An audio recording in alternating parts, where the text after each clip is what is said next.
निशा इस 10 बाई 10 के फुट कमरे में रहते हैं। रात को जब कमरे में हल्की रोशनी होती है तो दीवारों का यह केसरिया रंग मुझे अच्छा लगता है।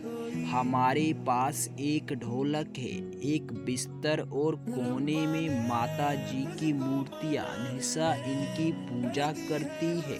निशा कहती है कि जब हम अपने रिश्ते के बारे में अपने परिवार वालों को नहीं समझा पाए तो क्या क्या लोगों को इसके बारे में समझाने से क्या बदल जाएगा। इसलिए घर के बारे में वह बाहर के लोगों को कम ही बात करती थी। निशा मुझे किसी हीरोइन से कम नहीं लगती। बड़ी बड़ी आंखें, साफ रंग और माथे पर बड़ी बिंदिया लगाने का उसे बहुत शौक है। हम दोनों की कहानी 12 साल पहले दोस्ती से हुई थी। पहले निशा का नाम परवीन था। हम एक ही मोहल्ले में रहते थे। जब मैं और परवीन से पहली बार मिला तो वह 10वीं क्लास में था। मैं 6ठी क्लास के बाद पढ़ाई छोड़ दी थी। माँ बाप बड़े भाई काफ़ी समझाया था कि मैं स्कूल जाऊं, पर उन दिनों हम खुद को हीरो समझते थे। आज मैं भले ही उसी बुरी संगत कहूं, लेकिन जिन लोगों ने मैं उठ बैठ रहा था उनका मुझ पर काफ़ी असर था। उनमें से ही कुछ लोगों के साथ मिलकर मैंने शादी वालों घरों में जाकर घोड़ी ठप्पे बनने और कई दूसरे तरह के लोकगीत गाने का काम शुरू किया था। 16 साल की उम्र में अपने खर्चे खुद उठाने लायक हो गया था। उधर परवीन 12वीं क्लास में आ गया था। हम दोनों नाबालिग थे और लव रिलेशन में थे। वह लड़की है या लड़का, इस बात से मुझे कोई फर्क महसूस नहीं हुआ।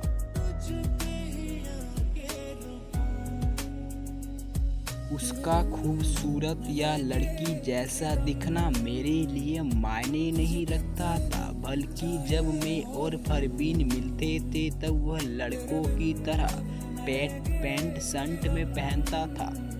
किसी लड़की के साथ रिलेशन में होना कैसा होता है यह मुझे इसलिए पता था क्योंकि परवीन से पहले मैं एक लड़की के साथ 2 साल तक रिलेशन में था।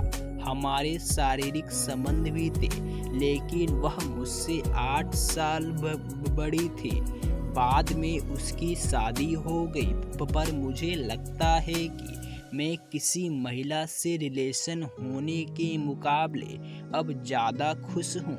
लेकिन परवीन के साथ होने का एहसास मुझे हमेशा ही अच्छा लगा। घर में पति हूँ और वह पत्नी। ऐसा इसलिए है कि क्योंकि परवीन की फीलिंग शुरुआत से ही लड़कियों वाली थी। उसे मेकअप करने का बहुत शौक है।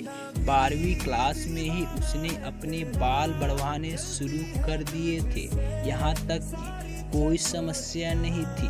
लेकिन जब परवीन के घर वालों को पता लगा कि उसका बेटा लड़का नहीं, वह मेरे साथ रिलेशन में है, उन्हें रस्सी से बांधकर उसकी पिटाई की। और ऐसा सिर्फ एक बार नहीं हुआ। उन्होंने परवीन को घर से निकाला तो नहीं, लेकिन उसे छत पर बने एक कमरे में रहने को कह दिया।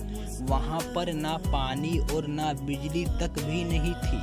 वह पढ़ाई कर सके इसके लिए तब मैंने एक बैटरी का इंतजाम किया था। मुझे लगता है कि उस वक्त जो तकलीफें थी उससे हम साथ लड़े, जिस वजह से हमारा रिश्ता और मजबूत हुआ। मुझे खुशी है कि परवीन मुझसे ज़्यादा पढ़ा लिखा था, मेरी माँ कहती थी कि पढ़ने लिखने से दुनिया बदल जाती है, पर परवीन ने तो किन्नरों को नौकरी नहीं देंगे ऐसा कहकर कई लोगों ने परवीन को काम पर रखने से मना कर दिया। इसी वजह से परवीन किन्नरों के समूह में शामिल होने का फैसला किया था। हमारे पास कोई विकल्प नहीं था। मैं जानता था कि किन्नरों का ग्रुप ज्वाइन करने का मतलब होगा शादियों और लोगों की खुशी के मौके पर गाना गाकर बजाकर पैसा मांगना। मुझे आज भी याद है वह दिन जब मैंने पहली बार निमिषा यानी परवीन को गली में तालियां पीटते देखा था। मुझे बहुत दुख हुआ था। लोगों ने, उसके घर वालों ने उसे वैसे ही स्वीकार किया होता, उसकी थोड़ी सी हेल्प की होती, वह आज कुछ और कर रही होती। उसे मजबूरी में इस पेशे में आना पड़ा। हालिलिक में अब साउंड सिस्टम लगाने का ठेका लेने लगा हूँ